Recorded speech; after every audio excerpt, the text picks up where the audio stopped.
నమస్కారం. ఈరోజు మనం ఒక చాలా ఆసక్తికరమైన బౌద్ధ భావన గురించి కొంచెం వివరంగా మాట్లాడుకుందాం. నమస్కారం. మనకు ఒక గౌరవనీయ బౌద్ధ భిక్షువు చేసిన ధర్మ ప్రసంగం నుంచి కొన్ని ముఖ్యమైన విషయాలు తెలిసాయి. అవును. కాబట్టి ఈరోజు మనం సంఖార లేదా సంస్కృతంలో సంస్కారం అంటారు కదా, అవును, సంస్కారం. ఆ పదం గురించి, దాని వెనుక ఉన్న రకరకాల అర్థాలు, ముఖ్యంగా అది మన ధ్యానంలో, మన రోజువారీ అనుభవాల్లో ఎలా పనిచేస్తుందో అర్థం చేసుకోవడానికి ప్రయత్నిద్దాం. తప్పకుండా. సరే, మరి మొదలు పెడదామా? ఈ సంఖారా అనే పదం వినడానికేదో మామూలుగానే ఉంది గాని దీని అర్థం చాలా లోతైనది అనిపిస్తోంది కదండి. అవును, మీరన్నది 100% నిజం. సంఖారా అంటే పాలీలో, హ్మ్, సంస్కృతంలో సంస్కారమంటాం.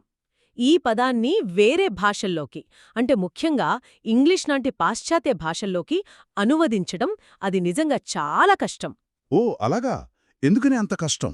ఎందుకంటే దీనికి సరిగ్గా సరిపోయే ఒక్క పదం లేదు. అర్థాలు చాలా ఉంటాయి, అంటే దాని ఛాయలు వేర్వేరుగా ఉంటాయి. హ్మ్, బౌద్ధ సూత్రాల్లో దీన్నెక్కడెక్కడ వాడారో చూస్తే పండితులేమంటారంటే దీనికి కనీసం ఓ 4 ముఖ్యమైన అర్థాలున్నాయి. 4 అర్థాలా? ఓకే. అవును.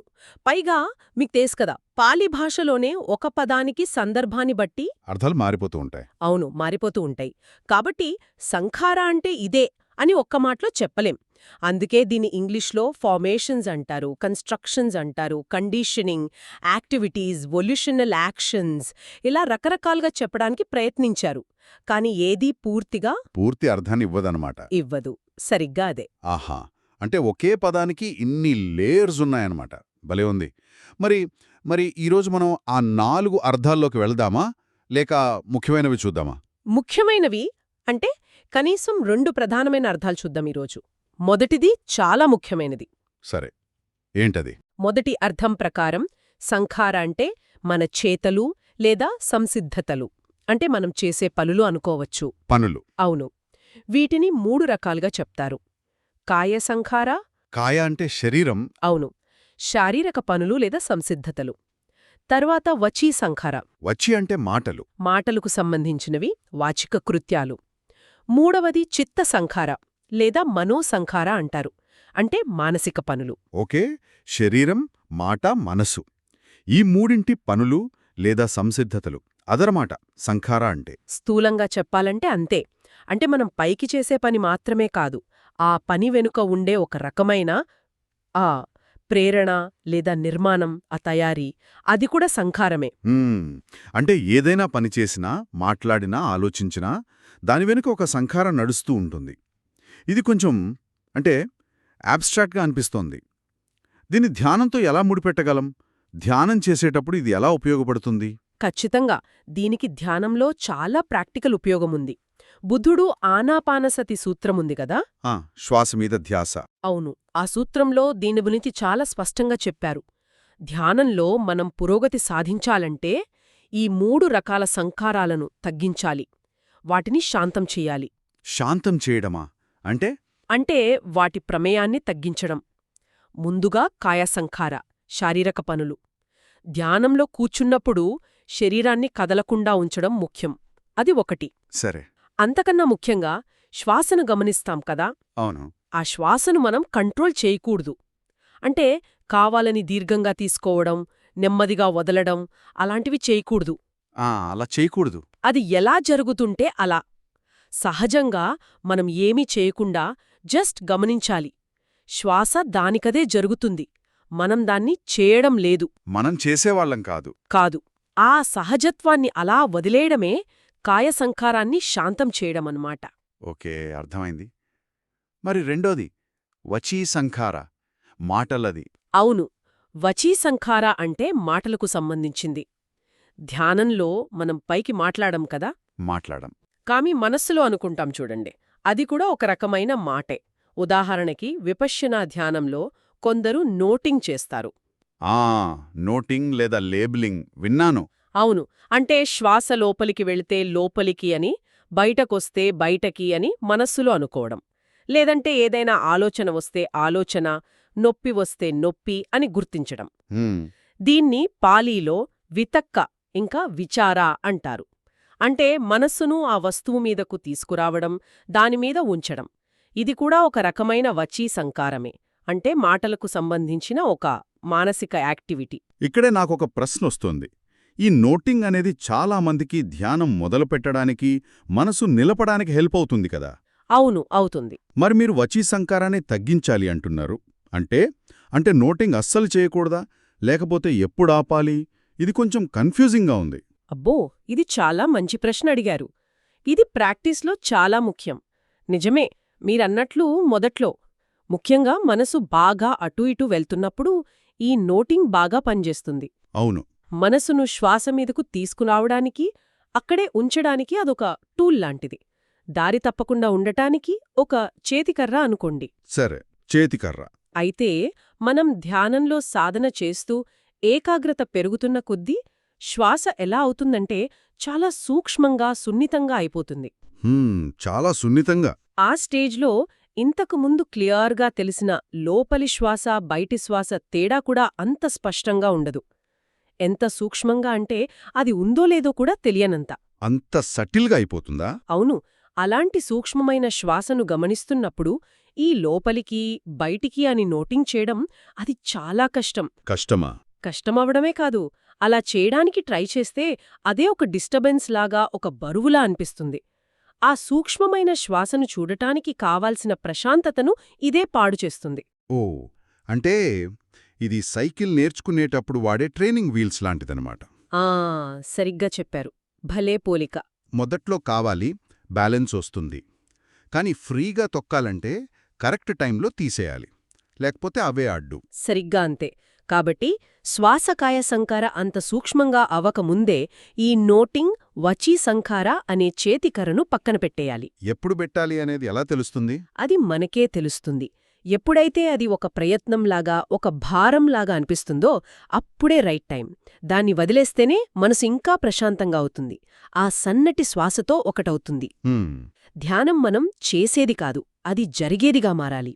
వచీ సంఖార అంటే నోటింగ్ ఆగిపోయాక, కాయ సంఖార అంటే శ్వాస ఇంకా సూక్ష్మంగా అయిపోయి దాదాపు కనిపించనట్లవుతుంది. అప్పుడు మనం మూడోదానికి రెడీ అవుతాం, చిత్త సంఖార. చిత్త సంఖార అంటే మానసిక కృత్యాలన్నారు గదా, అవేంటి? ముఖ్యంగా వేదనలు అంటే ఫీలింగ్స్, సుఖం, దుఃఖం లేదా ఏమీ లేని అనుభూతి. ఇంకా సంజ్ఞలు అంటే పర్సెప్షన్స్, గుర్తించడం, పేర్లు పెట్టడం. ఓకే. కాయ, వచీ సంకారాలు తగ్గాక ఇవి ఇంకా క్లియర్గా పైకొస్తాయి. విపశ్యనాలో కూడా ఇదే ప్రిన్సిపల్.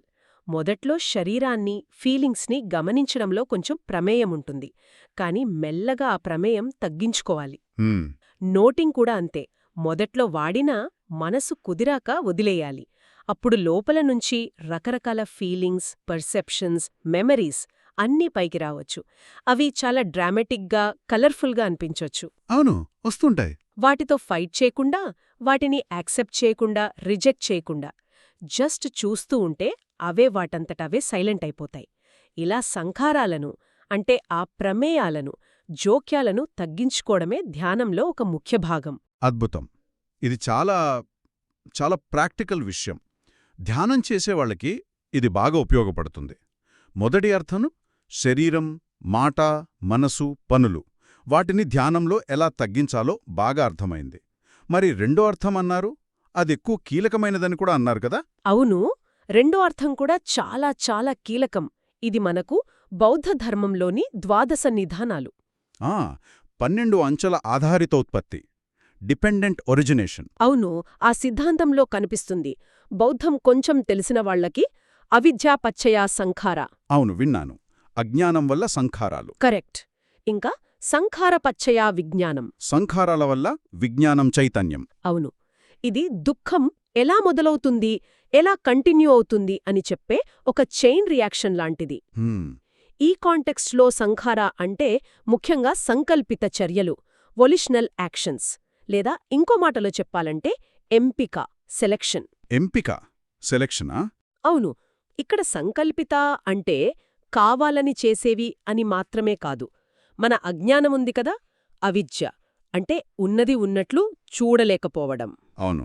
దాని ఆధారంగా మన పాత అలవాట్లు, కర్మల ప్రభావంతో జరిగే ఎంపికలు, ప్రేరణలు అని అర్థం చేసుకోవాలి. ఇప్పుడు చూడండి, మన చుట్టూ మన 6 ఇంద్రియాల ద్వారా కన్ను, చెవి, ముక్కు, నాల్క, శరీరం, మనసు వీటి ద్వారా తెలుసుకోవడానికి ఎన్నో విషయాలున్నాయి. అనంతంగా ఉన్నాయి. అనంతం. దృశ్యాలు, శబ్దాలు, వాసనలు, రుచులు, స్పర్శలు, ఆలోచనలు అన్నీ. కాని ఒకే క్షణంలో వీటన్నిట్నీ మనం చూడలేం, వినలేం, అనుభవించలేం కదా. లేదు, కుదరదు. అందుబాటులో ఉన్న వాటన్నిట్లోంచి మనం కొన్నిటిని ఎంచుకోవాలి, సెలెక్ట్ చేసుకోవాలి. ఈ ఎంచుకునే ప్రేరణ, ఆ ప్రాసెస్, అదే ఇక్కడ సంఘార. ఎంపిక లేదా సెలెక్షన్. ఇది కొంచెం కొత్తగా ఉందే. మనం ప్రతి క్షణం ఎంచుకుంటున్నామా? నాకంత తెలియదే. ఇది ఎలా జరుగుతుంది? దీన్ని ఈజీగా అర్థం చేసుకోవడానికి ఏదైనా ఉదాహరణ ఉందా? ఉంది. ఒక మంచి ఉదాహరణ ఉంది. మనం ఒక పెద్ద బఫే డిన్నర్కి వెళ్ళామనుకోండి. Buffet, okay. అక్కడ టేబుల్స్ నిండా రకరకాల food items, starters, main course, desserts, drinks అన్నీ ఉంటాయి. అవును, కళ్ల ముందు బోలెడు. మనం ప్లేట్ పట్టుకుని లైన్లో నిలబడతాం. ఆ 100 రకాలలోంచి అన్నింటినీ తీసుకోగలమా? తినగలమా? అస్సలు కుదరదు. ప్లేట్ చిన్నది, కడుపింకా చిన్నది. సరిగ్గా. కాబట్టి మనం కొన్నింటిని ఎంచుకోవాలి. తప్పదు. అవును, ఎంచుకోవాలి. ఆ ఎంపికెలా చేస్తాం? కొన్నిసార్లు చూసి ఇది బావుంది అని తీసుకుంటాం. కొన్నిసార్లు వాసనొస్తుంది, అబ్బా భలే వాసన అని తీసుకుంటాం. అవును. కొన్నిసార్లు ఇది హెల్దీ అని ఆలోచించి తీసుకుంటాం. కొన్నిసార్లు పక్కన వాళ్ళు తీసుకుంటే మనం తీసుకుంటాం. నిజమే. కొన్నిసార్లు చిన్నప్పుడు తిన్నది గుర్తొచ్చి తీసుకుంటాం. కారణమేదైనా చివరికి మనం కొన్ని ఐటమ్స్ మాత్రమే సెలెక్ట్ చేసుకుని ప్లేట్లో పెట్టుకుంటాం. అంతే కదా. ఈ సెలెక్షన్ ప్రాసెస్ ఏది తీసుకోవాలి, ఏది వద్దు అని డిసైడ్ చేసే ఆ మెంటల్ ఇంపల్స్, ఆ రెడీనెస్, అదే సంఖార.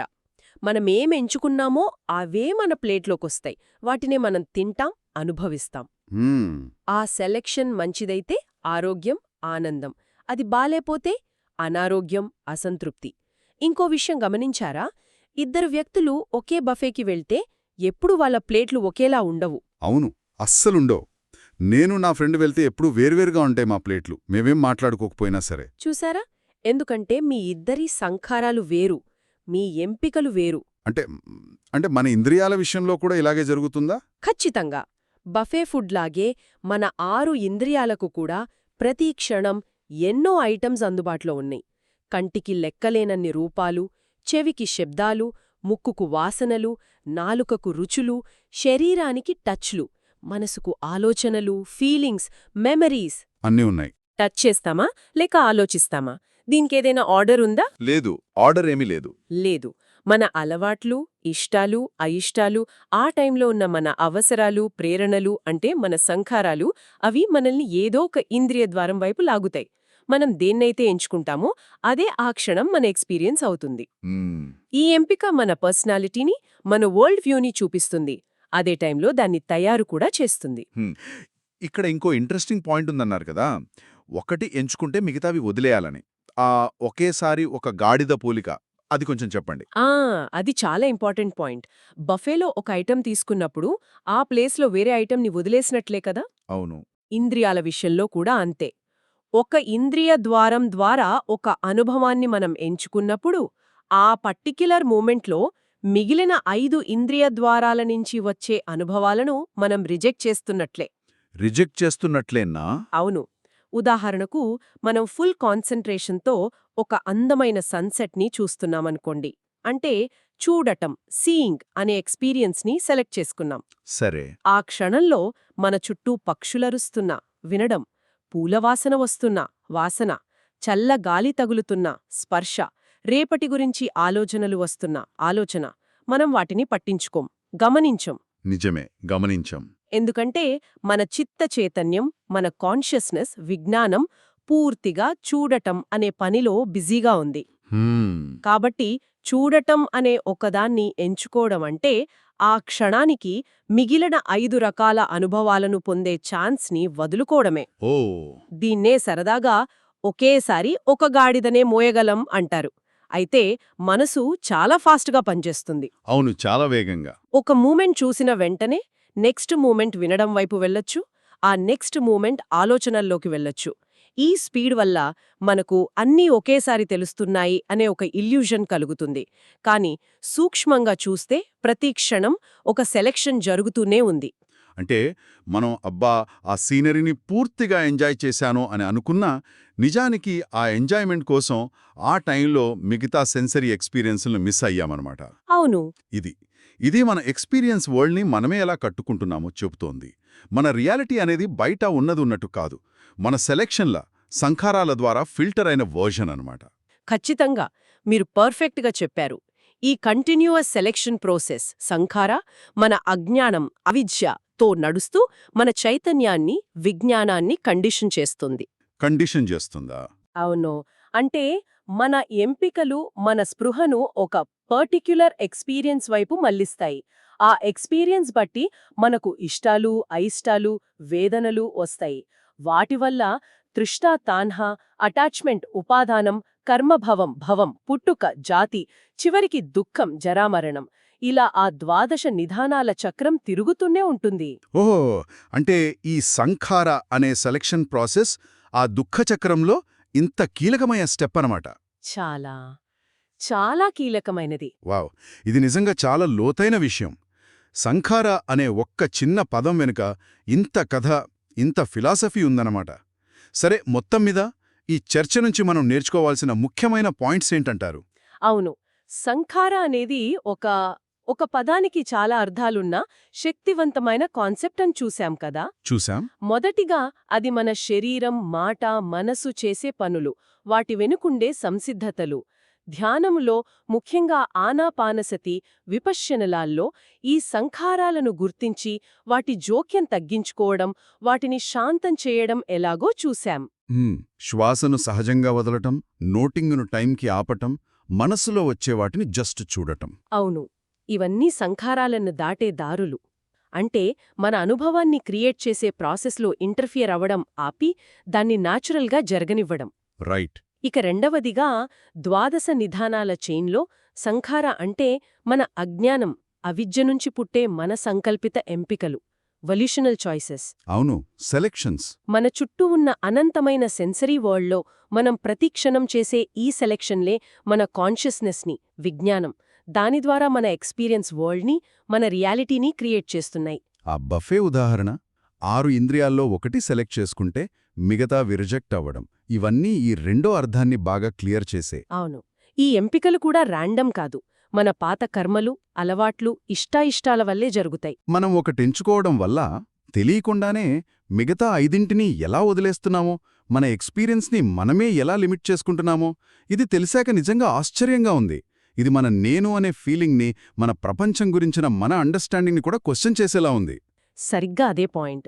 అందుకే ఈ చర్చ చివర్లో వినేవాళ్లు ఆలోచించడానికి ఒక విషయం వదిలిపెట్టాలనుకుంటున్నాను.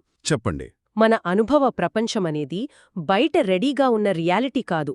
అది ప్రతిక్షణం మన సంఖారాల ద్వారా, మన ఎంపికలు, మన సంసిద్ధతలు, మన జోక్యాల ద్వారా నిర్మించబడుతోంది. ఇదొక కన్స్ట్రక్టెడ్ రియాలిటీ. చాలా వరకు ఈ కన్స్ట్రక్షన్ మనకు తెలియకుండా అన్కాన్షియస్గా మన అజ్ఞానం బేస్ మీద జరిగిపోతోంది. మరి ఈ కన్స్ట్రక్షన్ ప్రాసెస్ గురించి, ఈ సెలక్షన్ల వెనుకున్న మోటివేషన్స్ గురించి మనం కొంచెం స్పృహతో గమనించడం మొదలుపెడితే ఏమవుతుంది?